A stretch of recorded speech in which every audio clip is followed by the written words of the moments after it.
The David Pakman Show at davidpakman.com.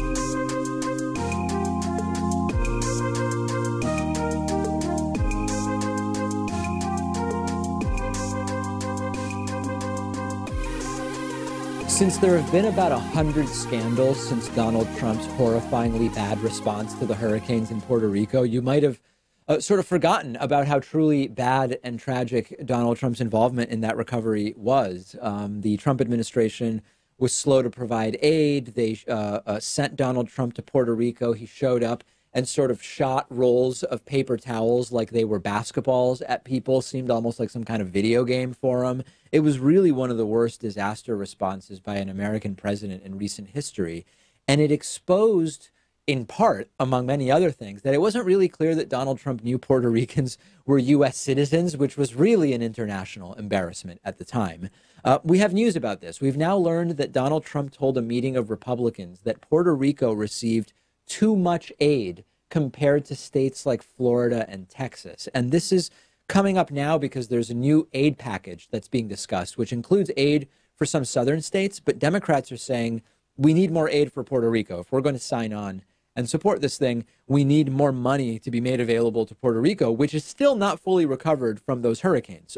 You may have completely forgotten about it, but there are parts of Puerto Rico that just got electricity back in the last couple of months. Okay, that's about a year and a half without electricity. I don't think Donald Trump has ever spent, I would be shocked if Trump spent 24 hours without electricity in his life, given his situation. And Donald Trump reportedly said behind closed doors that Puerto Rican aid is, quote, way out of proportion to what Texas and Florida have gotten. This is according to Marco Rubio and other people in the room.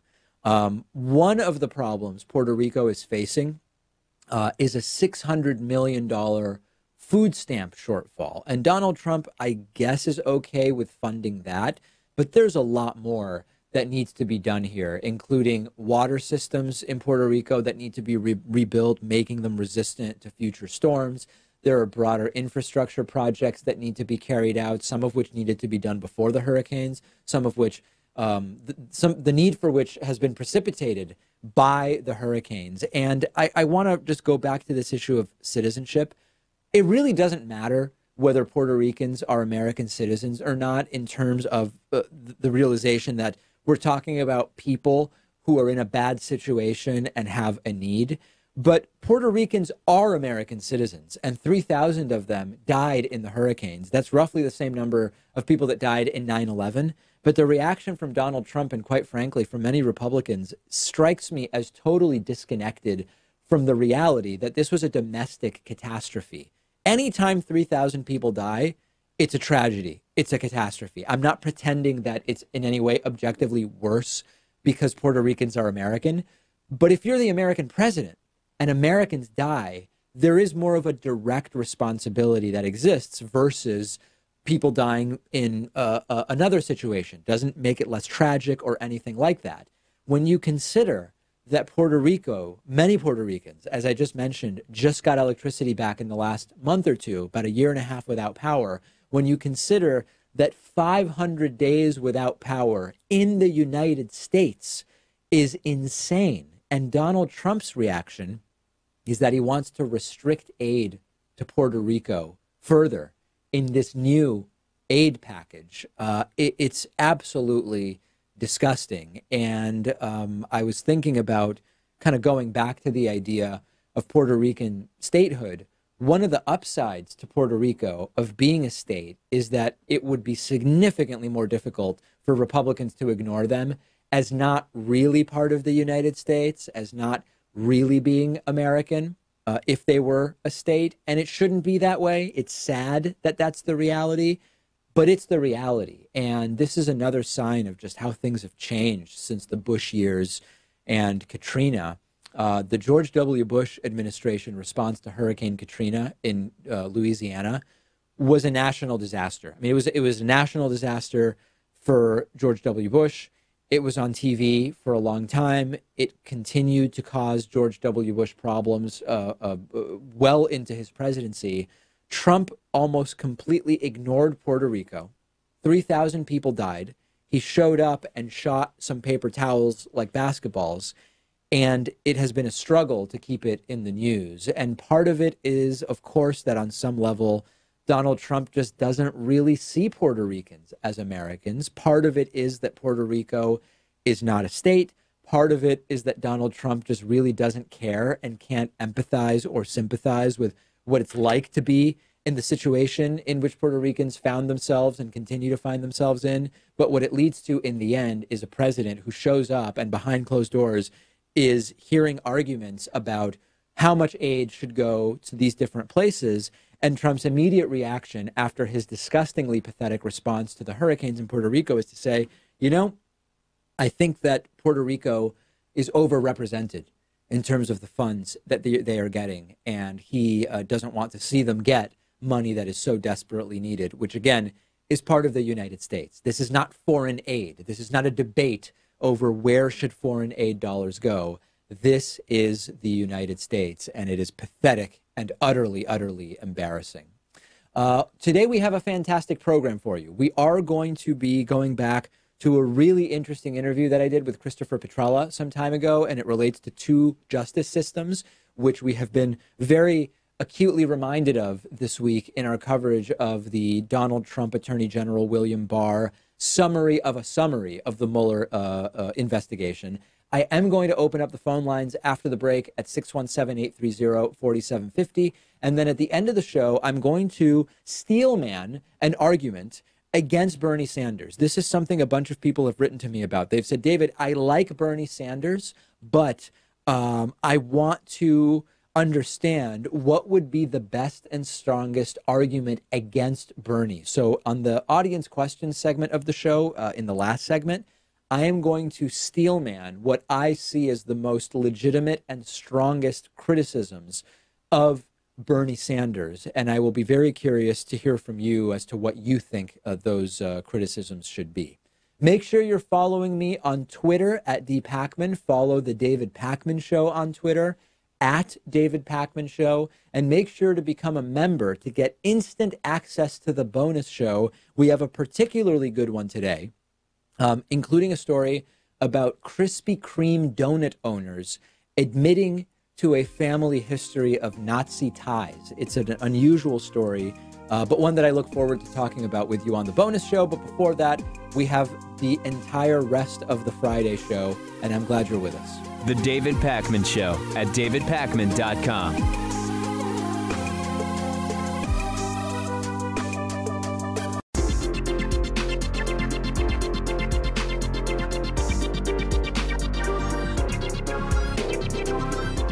The David Pakman Show at davidpakman.com. Today's new member of the day is William Sperry. William, thank you so much for supporting the David Pakman Show every day. I thank a new member. Today, that's William Sperry, and a longtime sustaining member. Today's longtime sustaining member is Mark Edmondson, who has been with us for almost 5 years. It's amazing, Mark. I remember the day you joined and were just a baby to David Pakman Show membership, and now you've been with us almost 5 years. Thanks to both William and Mark. Join them at www.joinpakman.com. Okay, let's hear from some people in the audience. We'll go to our phone lines at 617-830-4750. First, we'll go to the 415 area code. Caller from 415. What's your name? Where are you calling from today? Hey, David, this is Reggie from Santa Cruz. Hey, Reggie, what's going on? Hey, I just wanted to get your take on a couple concerns I had with Andrew Yang's UBI proposal. Okay. So the first concern is that it kind of has a regressive slant to it because it takes away from like food stamp expenditure and things like that. And so it feels like the people who need it most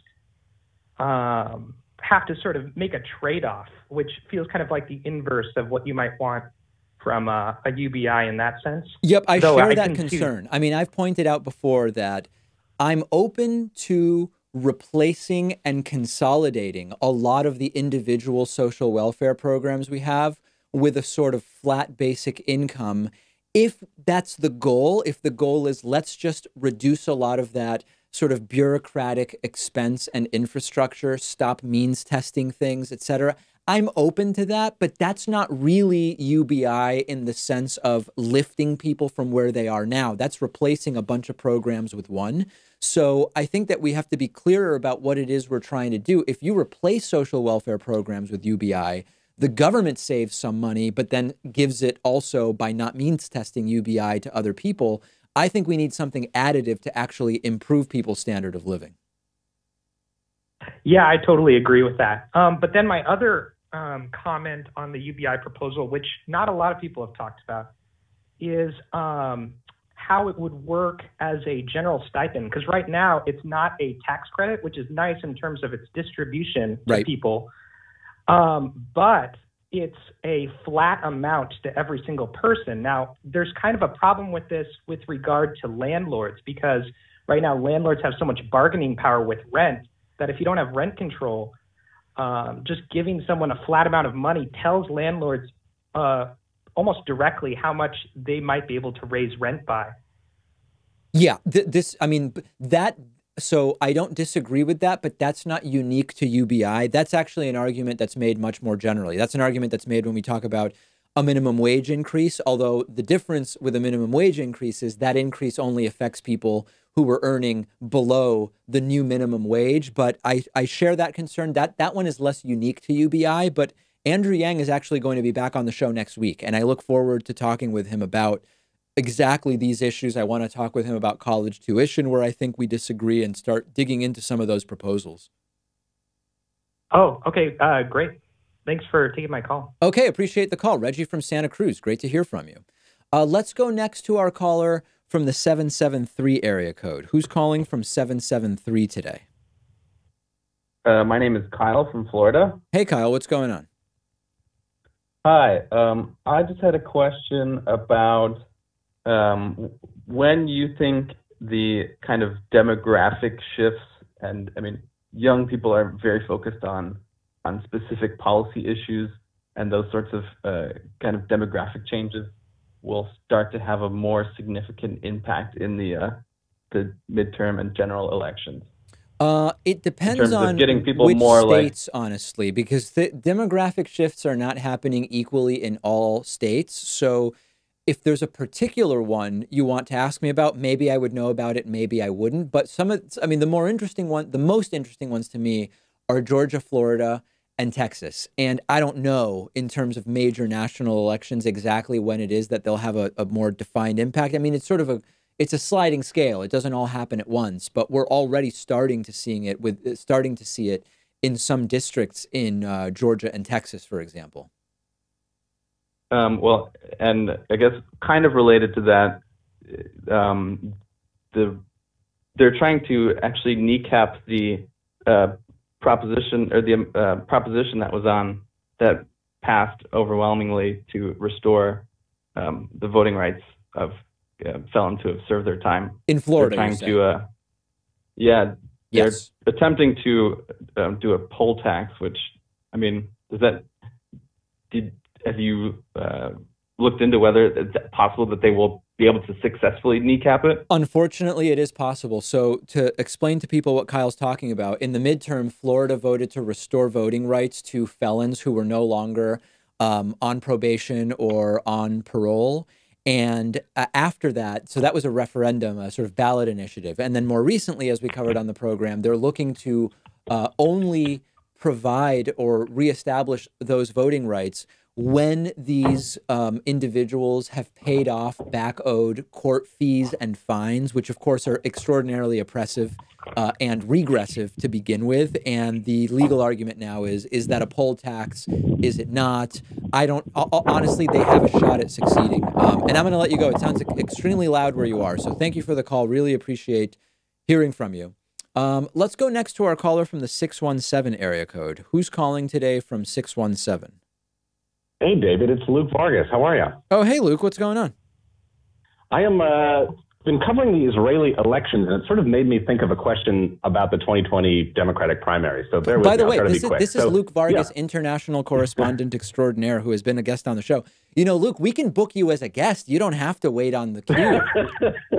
I'll be going to cover the European Parliament elections in a few months in Europe, which is probably a great time to do that. So we'll put it on the book. But let's do it. For now, okay, so Benjamin Netanyahu is being challenged by this guy, Benny Gantz. And what I think is pretty interesting about him, he's not, all that liberal, but he's a little bit more centrist than Netanyahu. But what I find is really unique about this challenge to him is that he's bringing all of these defense, arguments to the table. He's a general. He's surrounded by all these IDF generals. And it sort of weakens Netanyahu on a point that he's long been able to win on, which is, hey, I'm the guy who will deal with terrorism and, right. My hardline peace proposals, make sense and all this stuff.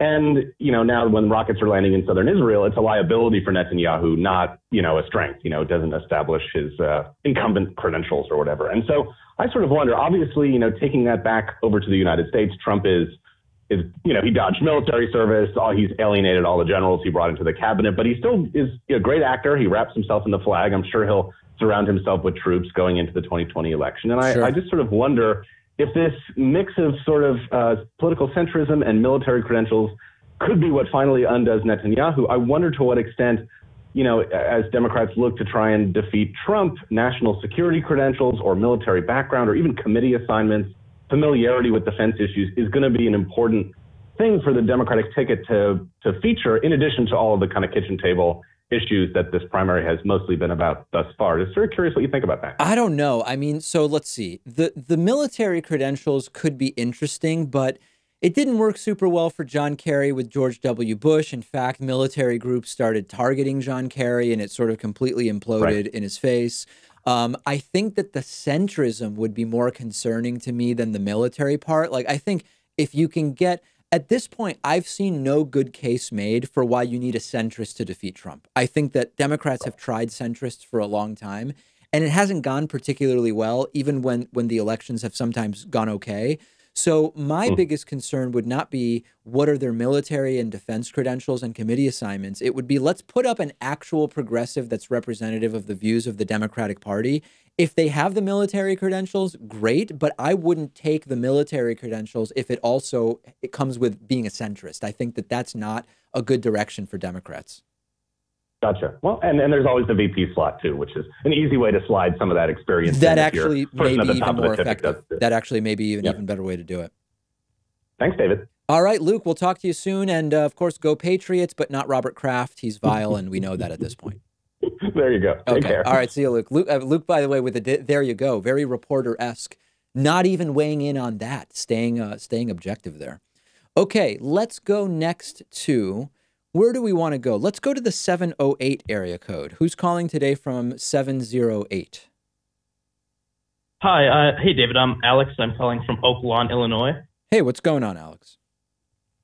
Hey, so we were all really pleased last year, us as progressives, when the Democrats decided to take superdelegates off of the first ballot. Right. My question is, if someone like, say, Bernie Sanders or another progressive fails to get 50% of delegates by the time the primary is over, can't they just pick a corporatist with superdelegates when the time of the convention comes? I think that your analysis is correct that could happen, but I could either be naive or stupid or correct or cynical or whatever. I think that Bernie's biggest liabilities this time around are not related to the DNC organizing against him. I think that the field is so broad at this point in time that it would be, number one, just more practically difficult to target an anti-Bernie strategy, particularly since so many other candidates have adopted some of the positions that in 2016 were unique to Bernie. And some part of me thinks that if Bernie has a plurality of votes, like if Bernie has, imagine that Bernie with 42% of the delegates going into the convention has a plurality. He doesn't have 50%, but nobody has more than 42%. I think if at that point the DNC uses superdelegates to install some corporatist centrist who's got 8 or 12% of the delegates so far, I just don't think that they can get away with it. I don't think they're going to try. And people might disagree with me. I just don't think it's going to work this time around. There would be such outrage.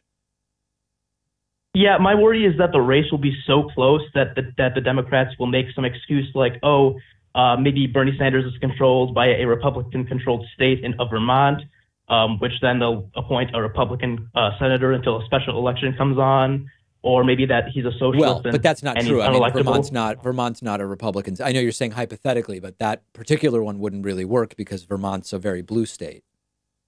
Isn't it controlled by a Republican governor currently, though? Yeah, well, okay, but the legislature is still quite left from the last time I looked at it. Okay, so they would have to go through the legislature in order to appoint a Republican senator. I don't know that they would, but it's hard for me to imagine that is going to be the way it shakes out. I mean, maybe you're bringing up a good point. I mean, maybe that's something to look at. I still think it'd be a bad reason if Bernie has a plurality of the votes not to sort of allow him to be the nominee. The scenario you bring up is different, which is, I guess you're saying if Bernie has 38%, and some corporatist Democrat has 37%, and then everybody else is way below, and the superdelegates at the convention on the second round of voting push the other person over exactly. Bernie. Yeah, I mean, listen, I hope it doesn't happen. I don't know what to say about that, but I hope that does not happen. It's depressing to think about, quite frankly. Oh, all right. Well, thank you for answering my question. I really appreciate it. Okay, no problem. Appreciate the call. Let's see. Let's go next to, where do we want to go next? There's a lot of interesting people holding, including some marked as really bad, do not pick up. Let's go to our caller from the 202 area code. Who's calling today from 202? 202, maybe you have us muted. We can't hear you, though. 202 going once, and 202 is gone. Okay. Let's try the 804 area code. Who's calling today from 804? Hey, David, this is Jarrett at Virginia Tech. How you doing? Can you hear me? Yes, we can. Good.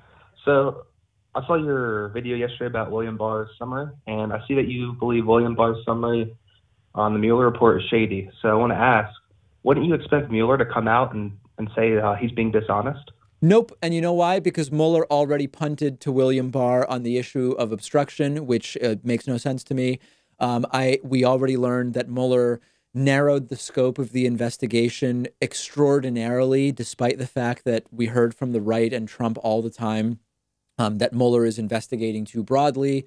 If we trust Barr's summary, the investigation was actually much more narrow. I think Mueller simply wants out of the spotlight. Mueller feels that he's done. We don't know what Matthew Whitaker's role was or was not within that in the conversations that he had with Robert Mueller, to the extent we know about them. So no, I don't think that it's reasonable. Mueller's not said anything this entire time. To suggest that he is now going to come out with some kind of attack on William Barr's summary, I don't think it's reasonable to expect. Okay, I think that is pretty fair. Let me add on to that. Yeah. So they said they're going to release it in weeks, not months, apparently. What do you think the objective is to do for that reason? They trying to blow off steam, or?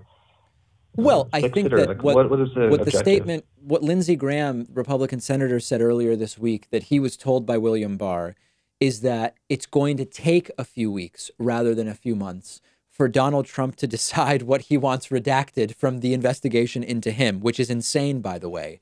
So I don't know that there's that much strategy behind weeks rather than months. I think it's just that's how long they've determined Trump's lawyers want to go through the report. Okay, that's interesting. Appreciate that, David. Okay, no problem. Thank you for the call. And we don't know some of those questions are speculative. We don't exactly know why. We're presuming that's how long they need to go over the report. Let's go next to our caller from the 512 area code. Who's calling today from 512? Hey, can you hear me? Yeah, who's this? Hi, David. My name is Joe. I've been a longtime listener. Great to hear from you, Joe. Okay, so here's my question. So no doubt it's been going around like Twitter feeds yesterday that Article 13 was passed in the EU, and conveniently enough, on the same day, the House was having its decision on HR 1644. aka the Save the Net Act, which will restore the net neutrality protections that Chairman Pai gutted. So I'm just curious. I want your opinion on this, David. Why do you think the news hasn't been covering net neutrality? I don't mean like tech sites or blogs or anything like that, like the mainstream news, CNN, MSNBC, etc. That's not a new thing. So we've talked about this before. There's very little upside to big media covering net neutrality. Number one, they stand to lose as establishment legacy media. The more there is actual net neutrality, internet freedom regulation, the more corporate media stands to lose their sort of privileged position, or potentially what they see it as being disadvantaged, but it's really just trying to sort of equalize the playing field. So this has been a trend for years. I mean, corporate media has barely covered net neutrality when the fight for net neutrality was happening under Obama, when the repeal of Obama-era regulations related to net neutrality were taking place early in the Trump administration.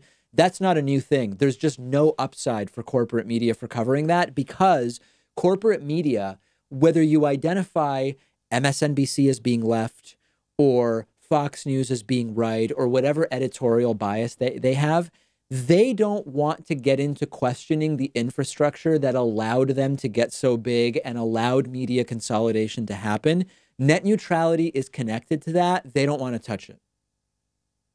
Well, I also figured that with some news organizations being owned by ISPs, like I believe Comcast owns MSNBC. Yep, absolutely. I mean, that's part of it. It's vertical integration.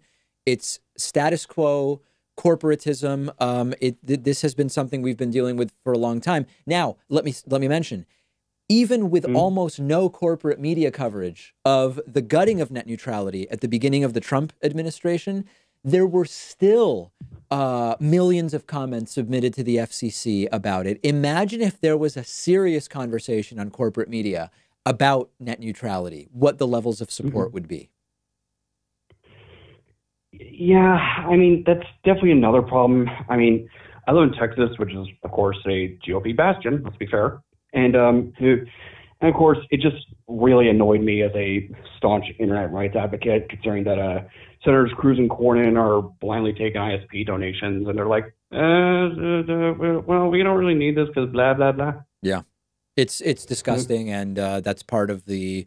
I mean, this goes to another meta issue, which is how politics are financed, which we've been talking about as well. It's very, very depressing, but glad that you brought it up today. Yeah. Okay, David. Take care, man. Okay, you too. Thanks for the call. Okay, let's go next to, where do we want to go? How about the 781 area code? Who's calling today from 781? Hello, David. This is Nikos. Hey, Nikos. What's going on? I'm a pretty new fan. I've only been watching the show for about a week. So, all right. Wow. And you already got on the phone. I don't know if you've answered this. Yeah. But my question was, do you think AR-15s or other lightweight semi-automatic rifles will ever be banned or have a buyback in America in the future? Hard to imagine. Very, very hard to imagine. I mean, I think that... And I was wondering if you could get into detail about why. Well, because, two reasons why. Number one, there is always an argument in the United States about any restrictions on guns being against the unconstitutional, even though it's ridiculous. I mean, of course, we have some limits. Yeah. You can't go and buy shoulder-mounted RPGs or whatever, but it's enough to sort of muddy the water where people get drawn into sort of semantic discussions about, well, what defines an assault rifle? What are we talking about when we say semi-automatic and automatic? So I think that generally the pro-gun right has done a really good job of muddying the waters, that it would be very difficult from a practical perspective to do it. But more importantly, I just don't think there's the political appetite to do it. I think that, if you can't even get universal background checks passed after the Sandy Hook shooting with 85% of the country agreeing on it, how are you going to ban AR-15s and do a government-funded buyback? I mean, I just don't see it. Yeah, I agree with that for the most part. It's an unfortunate reality. Yeah, I mean, well, listen, most of the gun homicides are happening with handguns. I know that some of the bigger Yeah, I know ones. that. Yeah, It's like 80 something percent.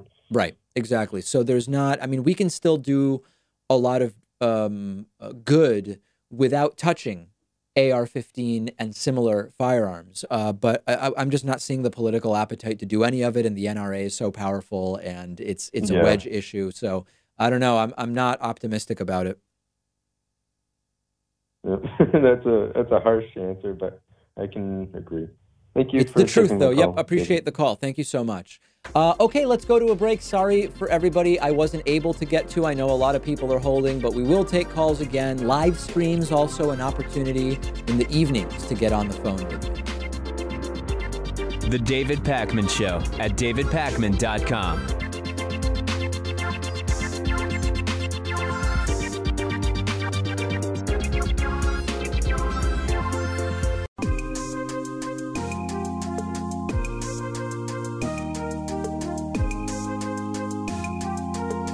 Welcome back to the David Pakman Show.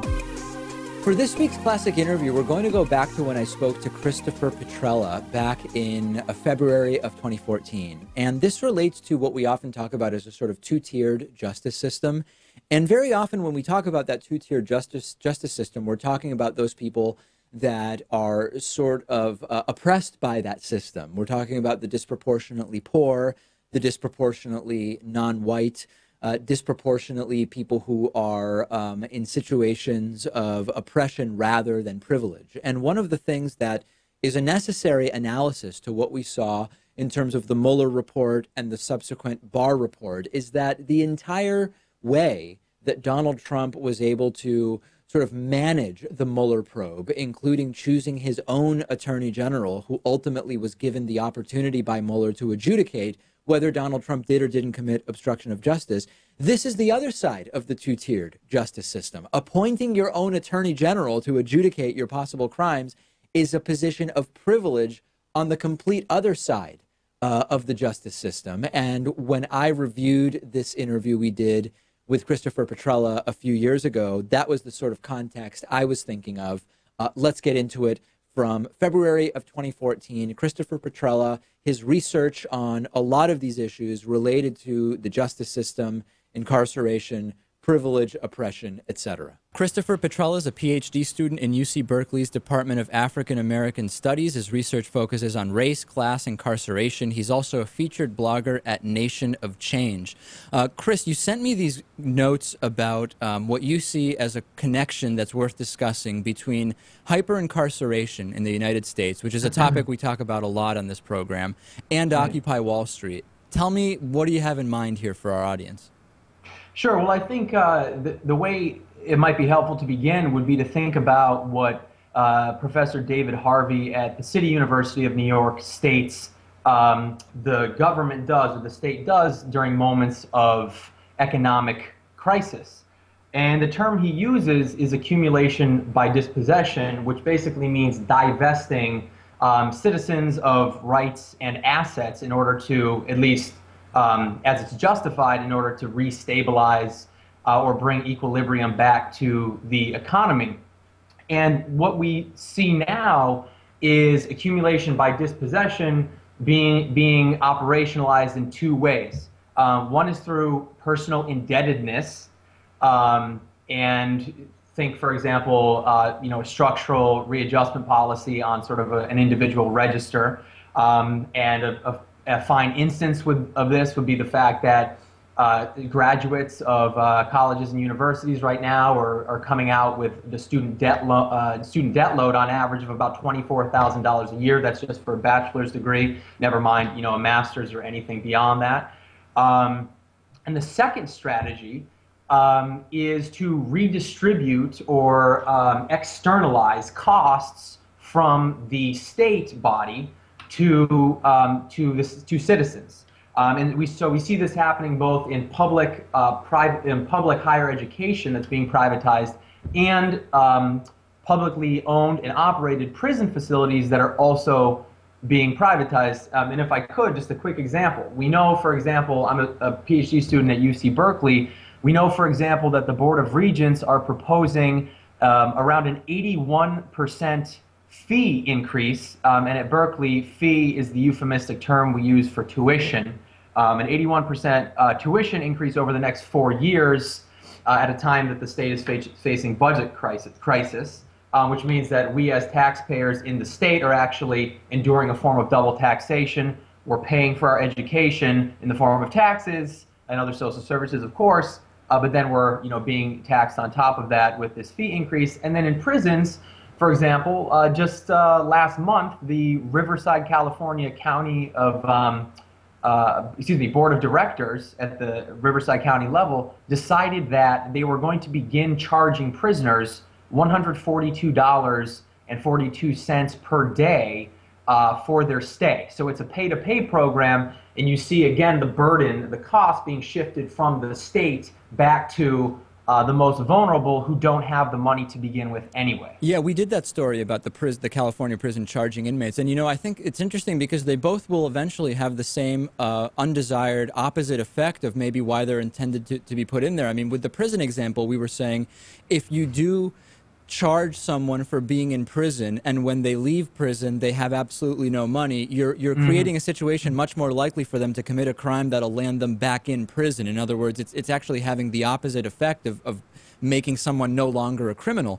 Same thing I think could apply to the overwhelming student loan debt burden, right? In other words, if people have this incredible student loan debt, they are not necessarily in the criminal sense, but they're going to do things that they wouldn't otherwise do if they were more free, in other words, to kind of pursue what they want to do. So is that another similarity? It is, yeah. I mean, to speak on your first point, we know, for example, that in California, well, the state of California has the highest recidivism rate in the country. And recidivism is a term that basically refers to the percentage of prisoners after 3 years of release that end up back in a penal institution. And currently in California, the number stands at about 72%, which is loathsomely high. And I agree with you, one of the very best strategies for reducing the rate of recidivism would be to make sure that inmates, upon their release, aren't shouldering debt burdens that are going to put undue strain on their ability, of course, to repay or to get a job, for example. So I agree. And then, of course, to your second point, in public education, particularly at the level of public higher education, we see a lot of very, very bright students, a lot of students who are publicly minded and want to work, in the realm of sort of public service more generally, finding that they, have very few options and then end up on Wall Street for lack of better option because they're shouldering such a large debt load.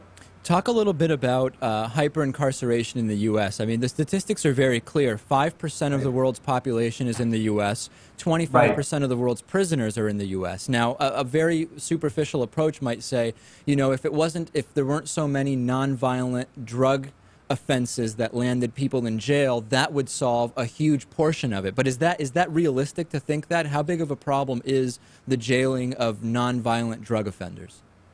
Nonviolent drug offenders. It's a problem of excuse the pun, but capital proportions.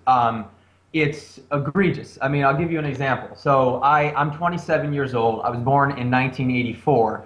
Since 1984, the number of bodies incarcerated in this country has burgeoned by 400% at a time when the population has grown 10 times as slowly. The number of private prison facilities since 1984 has grown by 4,000%. There are now, about 10% or so of prisons are for-profit facilities or private facilities private contracts given by the federal government. And we see a situation now where in private and public prisons, about 70%, for example, of people of color are incarcerated for nonviolent drug-related offenses. And there are statistics on this, and I'd like to share one. We found that if the state of California, for example, emptied its prisons and released every single inmate, the state and sent all of these former prisoners to UC Berkeley, UC Merced, any of the UCs, the state would actually save about $7 billion per year. In other words, paying for their education would be much cheaper than what it costs to have them in prison. Indeed, it's very clear. I mean, the tuition at UC Berkeley right now, although rising at sort of at rates far outstripping inflation, is still far less than it costs to incarcerate someone in a medium security facility. For example, I teach a number of courses at San Quentin, and at San Quentin, the cost of incarcerating a prisoner is about $47,000. That's in 2010. That's up from about $30,000 in 1990. And we're talking, David, this is a generally medium security facility. Death row inmates at San Quentin cost nearly $200,000 to incarcerate per year. So from a budgetary perspective, which is a very slim sort of metric, of course, this makes absolutely no sense. It's incredible, Chris, and there's so much more to get into, and unfortunately we're just out of time, but we'll absolutely have to have you back. Chris Petrella is a PhD student at UC Berkeley's Department of African American Studies. He's also a featured blogger at Nation of Change. Really great to talk to you, Chris. David, thank you so much. The David Pakman Show at davidpakman.com.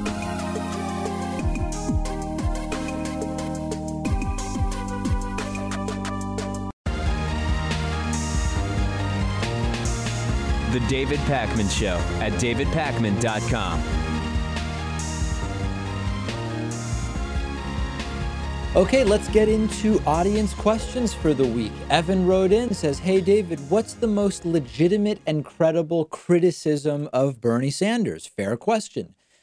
So I have no particular interest in sugarcoating Bernie, nor of making him seem like a worse candidate than he is. I'm not sure who I'm supporting yet. I've mentioned that Bernie Sanders is in my top 3, but I've not made a decision on that. So this is exactly the type of question that I have been and will ask myself when I think about who it is that I want to ultimately support in the Democratic primary. So let's get some of the pros out of the way in terms of Bernie Sanders, other than obviously, I find him to have the right positions on a variety of issues. He's actually progressive on a lot of these issues on which centrist Democrats and corporate Democrats sort of play coy with or pay lip service to. And that is a reason that I would be inclined to look at Bernie Sanders seriously as the person I'd support.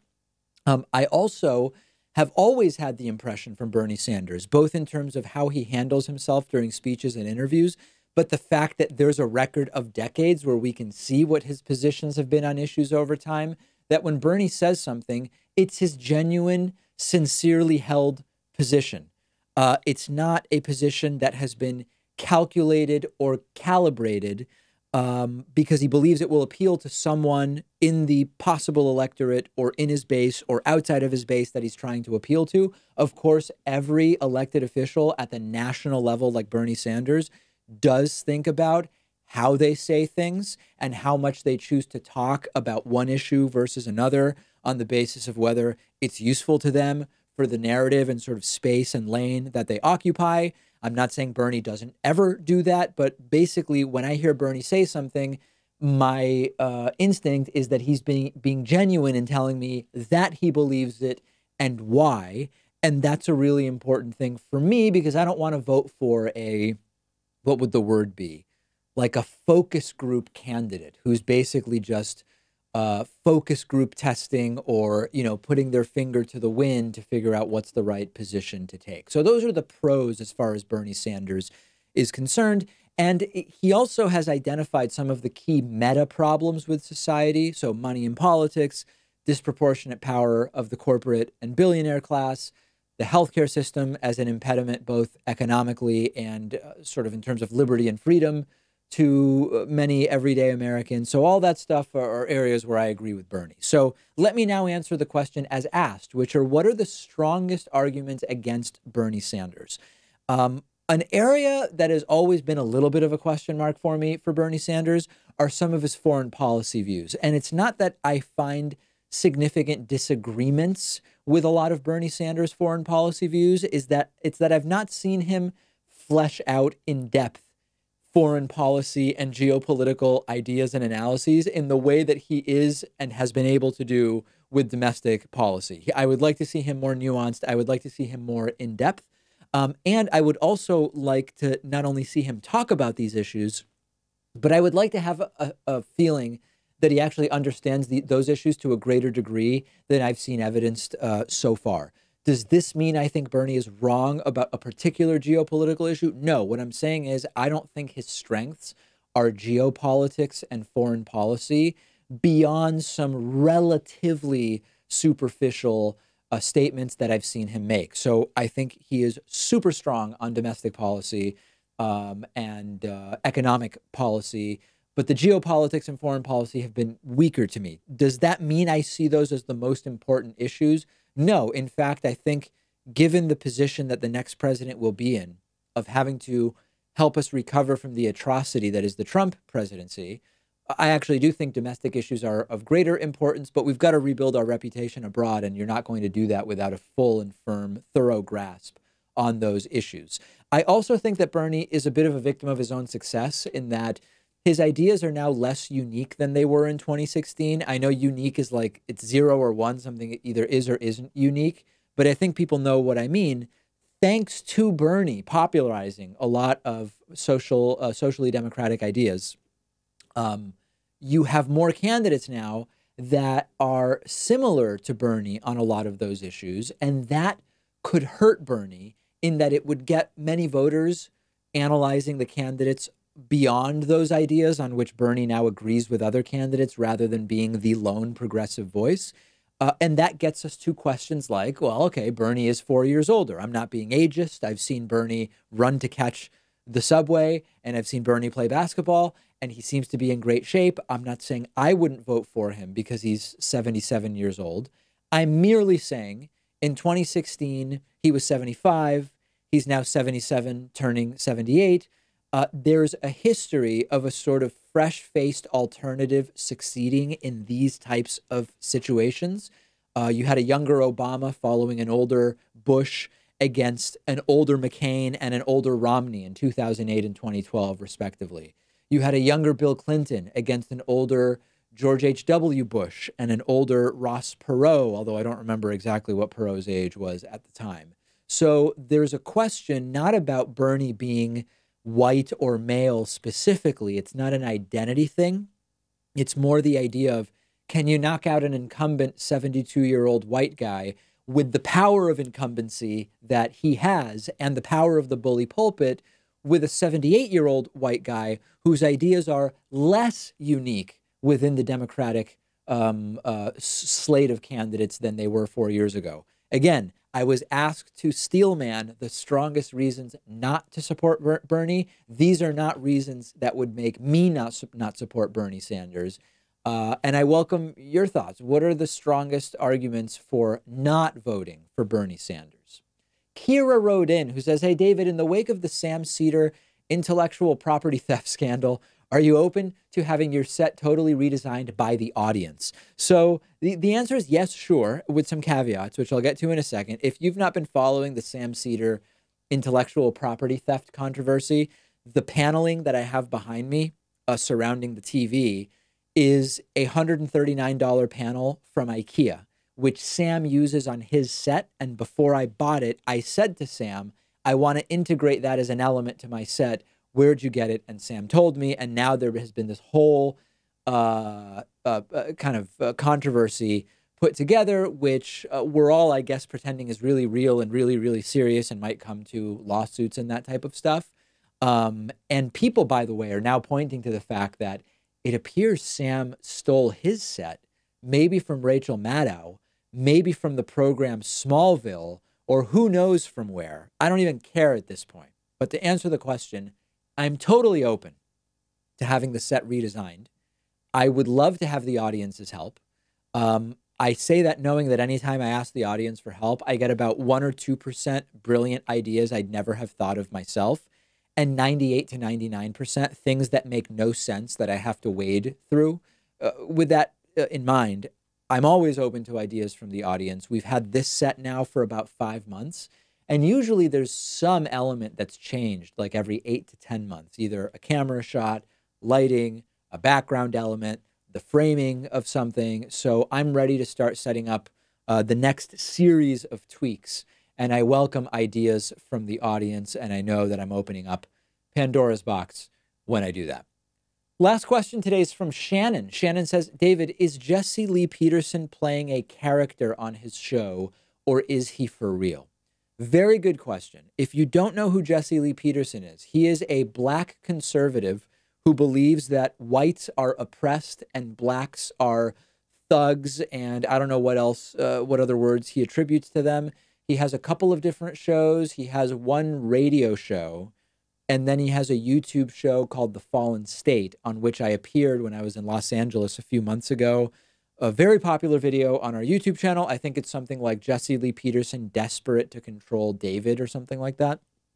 And he plays this wacky, exaggerated Trumpist on the show. And unless he's also pretending in front of me when the cameras are off, that's really him. It's not a character. When the cameras went off, he was talking to me about, David, I know you're going to vote for Trump, the great white hope in 2020, which is exactly the type of stuff he says on his show. He was talking about politics in a way that was completely in line with what he says on the show. So I've said before, like when I met Alex Jones, he did seem to be playing a character when I met him privately, but then his ex-wife on the show said he's not playing a character. And then Joe Rogan recently said it does sort of seem like this is the real Alex Jones, that something has happened and this is now the real Alex Jones. My sense with Jesse Lee Peterson is that he is not playing a character. He even made statements off screen, which he wouldn't characterize in this way, but he said racist things about black people just in front of me and like his production staff, which I think is mostly white. He made comments about, as he calls them, Mexicans. In private, when, as far as I know, you wouldn't think he would be performing unless he's just performing for me. So Jesse Lee Peterson, to the best of my knowledge, is not playing a character on his show. That's really him. He behaves the exact same way, at least off camera, when I was at his studio, at his Christian Men's Counseling Center, or whatever it is, in Los Angeles. And interestingly, at least a couple of Jesse Lee Peterson's staffers seemed to be pretty big David Pakman Show fans who wanted to take pictures with me and this whole thing. So I don't even know what their politics are, or if they just found me to be generally nice because I was nice to them, as I'm nice to anyone that doesn't attack me as soon as I meet them, and they were polite. So that's that. I think he probably is not playing a character. And we are currently working, my manager is currently working on an event involving Jesse Lee Peterson. I don't want to say more about it, but it's potentially very, very exciting. And I hope to be able to announce it to you. Could be a couple of months, but I'll get back to you about that. We've got a great bonus show coming up for you today. 2 ways to access the bonus show. Become a member at www.joinpakman.com or become a patron at patreon.com/David Pakman Show. Either way, you'll get access to the members-only bonus show, which is daily for our paid subscribers. And either way, you'll be supporting progressive independent media to self-fund and not depend on big advertisers or media conglomerates. So it's good all around, and I look forward to speaking to you on the bonus show.